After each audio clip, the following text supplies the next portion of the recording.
বাংলাদেশের পতিত সাবেক প্রধানমন্ত্রী শেখ হাসিনা গণ-অভ্যুত্থানে ক্ষমতা হারানোর পর সামাজিক যোগাযোগ মাধ্যমে একটি পোস্ট ভাইরাল হয়। সেখানে দাবি করা হয় যে একটি পডকাস্টে যুক্তরাষ্ট্রের প্রেসিডেন্ট নির্বাচিত ডোনাল্ড ট্রাম্প বলেছেন, হাসিনা যেহেতু পদত্যাগ করেননি তাই তিনি এখনও বাংলাদেশের প্রধানমন্ত্রী। কিন্তু হাসিনাকে নিয়ে ট্রাম্পের নামে ছড়ানো এই উক্তি মিথ্যা বলে জানিয়েছে বার্তা সংস্থা এএফপি। সংস্থাটির তথ্য যাচাই টিম জানিয়েছে, ট্রাম্পকে জড়িয়ে সামাজিক যোগাযোগ মাধ্যমে যে তথ্য ছড়ানো হয়েছে তা মিথ্যা বা ভুয়া। হাসিনাকে নিয়ে এমন কোনো মন্তব্য করেননি ডোনাল্ড ট্রাম্প।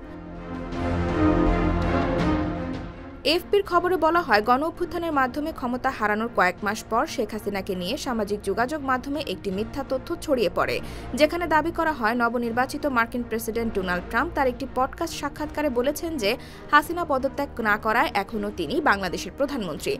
কিন্তু ট্রাম্প ওই সাক্ষাৎকারে এমন কোনো কথাই বলেননি, এমনকি বাংলাদেশ প্রসঙ্গেও কোনো মন্তব্য করেননি নির্বাচিত এ মার্কিন প্রেসিডেন্ট।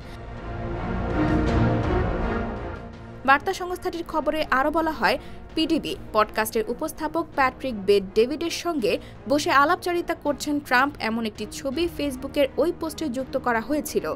ছবির উপরে বাংলায় লেখা ছিল, আমি মনে করি হাসিনা এখনও বাংলাদেশের প্রধানমন্ত্রী ট্রাম্প। একই দাবি করে ফেসবুকে এমন আরও অনেক পোস্ট দেওয়া হয়েছে।